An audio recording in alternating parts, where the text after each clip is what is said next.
Okay, अभी हमने discuss किया था कि बैलेंस शीट, हमने एक ये न्यू बैलेंस शीट बनाई। मेरी स्क्रीन नजर आ जी रही है आपको? जी जी अच्छा, न्यू हमने बैलेंस शीट एक बनाई थी, और उसमें हमने वैल्यूज उसी ओल्ड बैलेंस शीट से सिर्फ टोटल वैल्यूज उठा के लिखी हैं। और फिर हम लोगों जी ने एंट्री नंबर 6 की थी कि हमारी अकाउंट पेबल जब हमने पे किए और उसकी वजह से हमारा कैश रिड्यूस हुआ, तो हमारे अकाउंट पेबल 20,000 से 10,000 रह गए, और कैश हमारा 59,500 से 49,500 रह गया, और हमारी बैलेंस शीट स्टिल बराबर है। जी ठीक है। जब जी हमने क्रेडिट पे सेल की, उधार पे हमने सेल कर दी, हमने शर्टें बेची, और हमारे ग्राहक ने हमें आके कहा कि अब वो हमें 1 महीने के बाद आके पैसे दे देगा, तो हमारी हमें जी कैश जो हमने वसूल करना है, अभी हमने जी किया नहीं है, इसीलिए हम इसको जी अकाउंट रिसीवेबल लिख रहे हैं। ठीक है। और सेल होगी जी हमारी 6,000 की। ठीक। जी खर्चा कितना हुआ था, हमें हमने ये शर्टें तैयार कितने की करवाई थी? 5,000 की। जो जी हमारी इन्वेंट्री की कीमत थी, मर्चेंडाइज की कॉस्ट थी। ठीक है। जी तो 5,000 की जी मर्चेंडाइज चली गई। ये दोनों अकाउंट जो है, ये इनकम स्टेटमेंट के अकाउंट है। इनका नेट इफेक्ट क्या है कि 6,000 की सेल हुई, 5,000 का खर्चा हुआ, तो 1,000 रुपया हमें जी प्रॉफिट हुआ। जो प्रॉफिट। कहाँ चला जाएगा? जी कैपिटल में चला जाएगा। ठीक है। जी तो 1,000 किधर चला गया? जी यहाँ पे कैपिटल में ऐड हो गया। कैपिटल। ठीक जी है। जी और ठीक है। इन्वेंट्री क्या हुआ? ये बैलेंस शीट का अकाउंट था, तो इन्वेंट्री हमारी जी 11,000 में से हमने 5,000 की बेच दी, जी तो कितने की रह गई? 11,000 में से 5,000 की बेच दी। तो कितनी बकाया रह गई? छः। छः। 6 की रहेगी। 11 में से जी 5 चलेगी तो 6 रहेगी। और क्या हुआ जी इसके अलावा? अब देखो बैलेंस शीट बराबर है कि नहीं है? नहीं, एक सेकेंड। 1,000। क्रेडिट साइड पे मैंने 1,000 ऐड किया है, बस ब्लू जो चेंजेस हैं वो ब्लू ही हैं। जी जी क्रेडिट साइड पे मैंने 1,000 ऐड किया है, डेबिट साइड पे मैंने 5,000 सब्ट्रैक्ट कर दिया है। तो बैलेंस शीट जी बराबर है या नहीं है? नहीं नहीं है ना, क्योंकि नहीं। यहाँ से मैंने 5,000 माइनस कर दिया, और जी क्रेडिट साइड पे तो मैंने 1,000 ऐड किया खाली। जी जी तो बैलेंस शीट तो बराबर नहीं, इसका मतलब है कुछ मिसिंग है। जी क्योंकि देखो मैंने क्या किया है कि मैंने डेबिट साइड पे 5,000 सब्ट्रैक्ट कर दिया, हमारी मर्चेंडाइज कम होगी 5,000 से। क्रेडिट जी साइड पे मैंने 1,000 ऐड कर दिया है प्रॉफिट। जी अब मुझे कुछ और करना होगा, कुछ चीज मिसिंग है। क्या मिसिंग है, आप मुझे बता सकते हो? Account receivable. Good job, account receivable. हम जब रिकॉर्ड करेंगे जी 6,000 के, तो उसमें जी क्या होगा कि 6,000 पॉजिटिव है, 5,000 नेगेटिव है, तो नेट इम्पैक्ट जी 1,000 का हुआ। तो अब हमारी बैलेंस शीट बराबर हो जी जाएगी इसकी वजह से, राइट। जी तो ठीक। हम क्या करेंगे कि हम ठीक है। यहाँ पे अकाउंट रिसीवेबल हमारे इंक्रीज हो गए 6,000 के, जो हमने किसी से पैसे लेने हैं। जी ठीक है। जी अब आप देखो कि जी हमारे पास जी क्या है, मर्चेंडाइज है 6,000 की, अकाउंट रिसीवेबल भी हमारे पास 6,000 के हैं, जी कैश हमारे पास 49,500 है, जी कैपिटल हमारे पास 1,15,100 है, राइट। जी अब हम जी एक बैलेंस शीट और बनाते हैं, ताकि हम लोगों को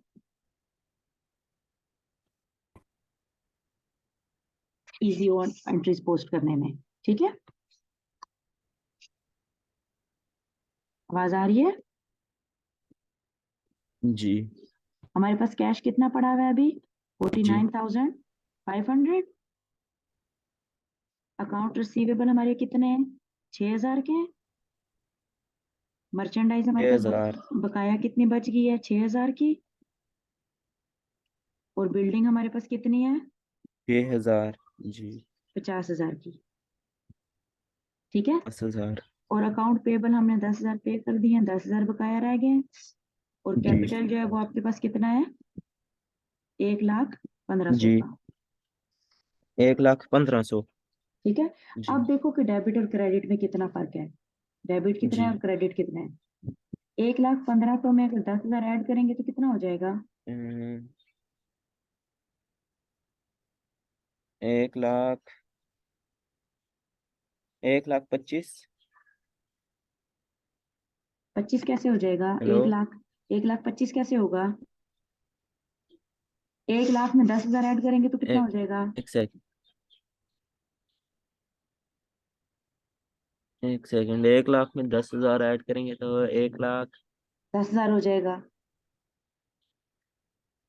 एक जी। लाख रुपया ना, अगर एक बंदे के पास 1,00,000 रुपया है, उसको 10,000 रुपया हमने और दिया तो 1,10,000 हो गया। जी। 1,500 और जी। देंगे तो एक कितना हो लाख जाएगा? एक 11,000, लाख 11,500 हो जाएगा, राइट? जी। एक जी। लाख 11,500 हो जाएगा। 11। जी। और इसी तरह हमारे डेबिट क्रेडिट डेबिट साइड देखो कि 50,000 का हमारे पास क्या पड़ा हुआ है? बिल्डिंग है। जी। 6,000 के हमारे अकाउंट रिसीवेबल है। 6,000 की हमारे पास मर्चेंडाइज पड़ी हुई है। और 49,500 जी। हमारे पास कैश है। तो टोटल जी। हमारे पास यहाँ पे भी एक जी। लाख 11,500 पड़ा 500। हुआ है। तो हमारी बैलेंस शीट जी। बराबर है, राइट? तो हमने जी। 7 एंट्रीज देखी हैं कि ये 7 जो ट्रांजैक्शन हमने बिजनेस की हैं, इन सब की वजह से हमारी बैलेंस शीट स्टिल इक्वल है, राइट? समझ आ गया आपको? जी। अब हम क्या करने लगे हैं? अब हम कर रहे हैं एंट्री नंबर 8। ठीक है? जी।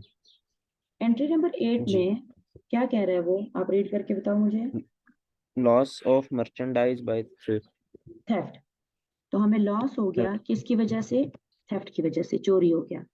जब भी चोरी जी। होती है तो हमारे पास हमें क्या नुकसान होगा उसका? माल हमारा कम हो गया, मर्चेंडाइज रिड्यूस हो गई, राइट?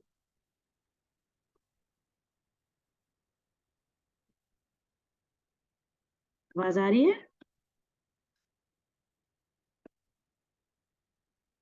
हेलो?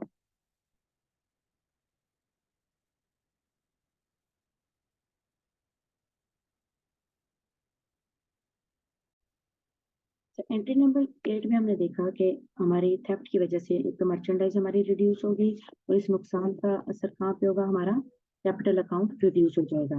अब 1,15,000 से हमारा अकाउंट 500 रिड्यूस हो गया। ठीक है? तो हमारा अकाउंट रह जाएगा 1,00,000। इस एंट्री की वजह से 1,15,000 के बजाय 1,01,000 रह गया, राइट?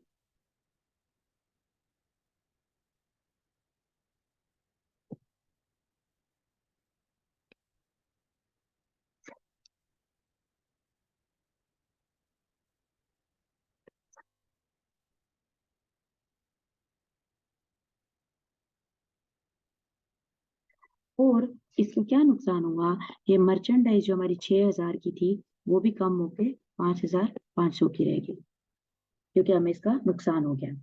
फिर नेक्स्ट ट्रांजैक्शन हम देखते हैं, एंट्री नंबर 9 में क्या हुआ कि हमने क्रेडिटर को पे किया डिस्काउंट पे।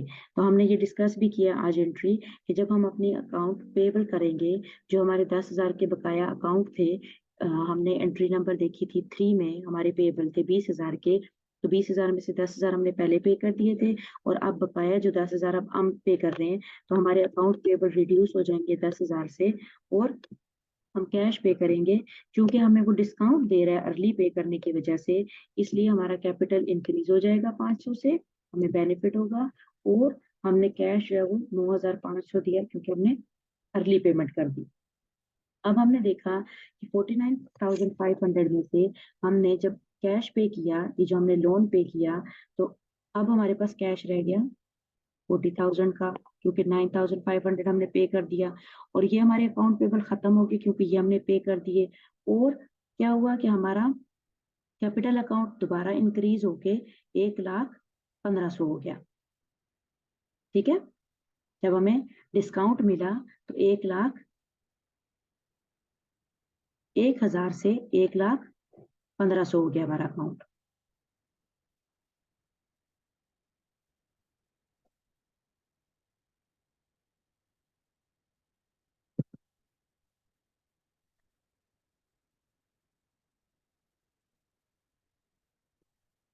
ठीक है। अब अगर हम टोटल करें, हमारा टोटल बैलेंस शीट का क्या बनता है?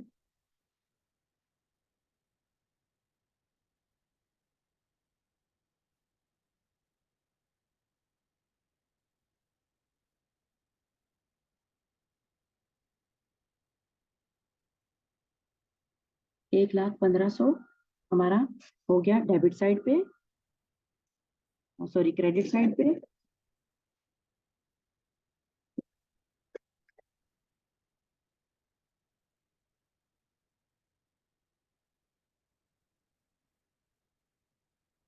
और यहाँ पे डेबिट साइड पे हमारा कितना हो गया?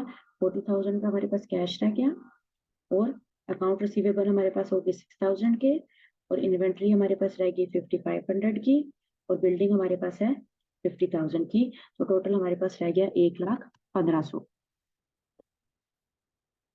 तो बैलेंस शीट हमारी स्टिल इस पॉइंट पे बराबर है। एंट्री नंबर 10 को हम देखते हैं कि एंट्री नंबर 10 की वजह से क्या हुआ। एंट्री नंबर 10 है हमारे पास, हमने लोन लिया बैंक से। हमने बैंक से कितना लोन लिया? 5,000। उसकी वजह से क्या हुआ? लोन लेने की वजह से एक तो हमारे पास कैश आया 5,000 का, और उसके अलावा हमारी लोन पेबल लायबिलिटी इंक्रीज होगी 5,000 से। तो हमने क्या किया, इस एंट्री को जब हम रिकॉर्ड करेंगे तो हमारे यहाँ पे बैलेंस शीट में लोन पेबल 5,000 से इंक्रीज हो गए, और हमारा कैश 45,000 हो गया। ठीक है। फिर एंट्री नंबर 11 क्या हुई? और बैलेंस शीट हमारी स्टिल बराबर है, क्योंकि 5,000 हमने कैश साइड पे ज्यादा किया, डेबिट साइड पे ज्यादा किया, और 5,000 हमने क्रेडिट साइड पे लाइबिलिटीज में ज्यादा कर दिया। एंट्री नंबर 11 का इम्पैक्ट देखते हैं कि एंट्री नंबर 11 का इम्पैक्ट क्या हो रहा है हमारी बैलेंस शीट के ऊपर। एंट्री 11 का इम्पैक्ट ये हो रहा है कि हम हमारी फायर की वजह से डिस्ट्रॉय होगी। तो अभी हमने डिस्कस किया था कि इन्वेंट्री चाहे फायर की वजह से डिस्ट्रॉय हो, चाहे थेफ्ट की वजह से हो, इन्वेंट्री को हम मर्चेंडाइज को क्रेडिट कर देंगे। जितनी इन्वेंट्री हमारी पड़ी हुई थी 5,500 की, वो सारी नुकसान हो गया उसका। और नुकसान हमेशा कैपिटल अकाउंट को चार्ज करते हैं। जब मालिक पैसे ऐड करेगा तो वो क्रेडिट होंगे, और जब मालिक को नुकसान होगा तो उसका अकाउंट डेबिट हो जाएगा। तो अब हमारा अकाउंट जो है वो 1,15,00,000 से 5,500 कम हो जाएगा, तो बकाया रह गया 96,000 का। और क्या नुकसान हुआ हमें कि हमारी ये मर्चेंडाइज सारी जो थी ये फायर से डिस्ट्रॉय हो गई। अब जो हमारी न्यू बैलेंस शीट है उसको हम देखते हैं कि हमारी न्यू बैलेंस शीट की क्या पोजीशन है। न्यू बैलेंस शीट हमारी क्या रहेगी कि कैश हमारे पास हो गया 45,000 का,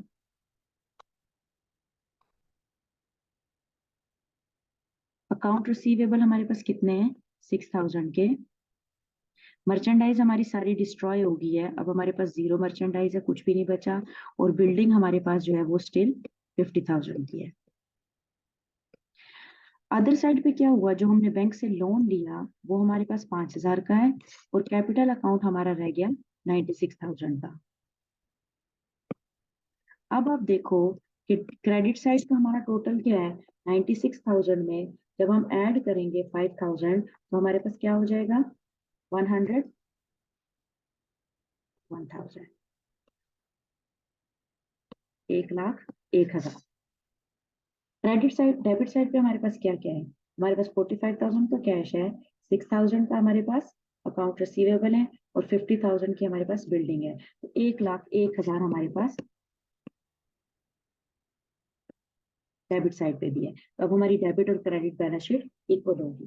अब आपने देखा कि ये 11 जो ट्रांजेक्शन हमारी हुई, इन 11 ट्रांजेक्शन की वजह से कुछ अकाउंट, मोस्ट तो हमने यहाँ पे बैलेंस शीट के अकाउंट डिस्कस किए। सेल्स में हमारे इनकम स्टेटमेंट के अकाउंट यूज होते हैं, जिनको हम लेटर ऑन जब हम इनकम स्टेटमेंट में करेंगे तो हम देखेंगे कि कैसे इनकम स्टेटमेंट में से फाइनल अमाउंट जो नेट प्रॉफिट की होती है वो बैलेंस शीट में रिटेन अर्निंग्स में आती है। लेकिन अभी आपने जो अंडरस्टैंड करना है वो ये करना है कि कैसे एंट्रीज हो रही हैं, हर एंट्री के लिए कौन कौन से अकाउंट यूज हो रहे हैं, और वो कैसे बैलेंस शीट के अंदर रिकॉर्ड होती है।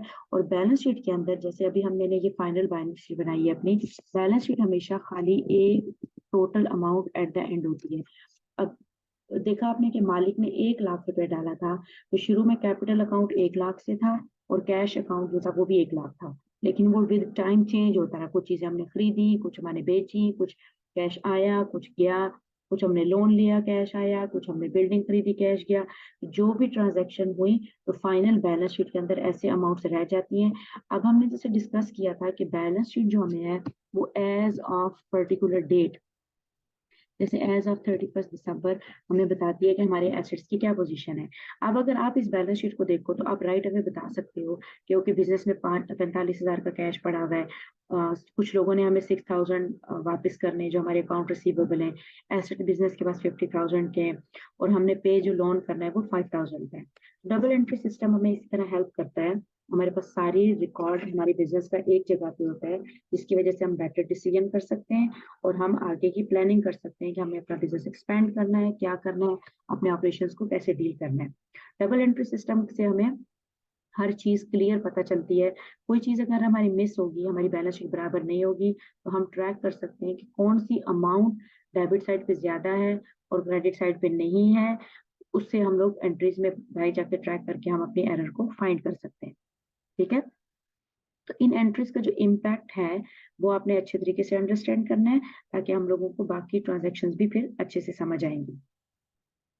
यहाँ पे हम फिनिश करते हैं और नेक्स्ट इलस्ट्रेशन जो है वो हम नेक्स्ट क्लास में करेंगे।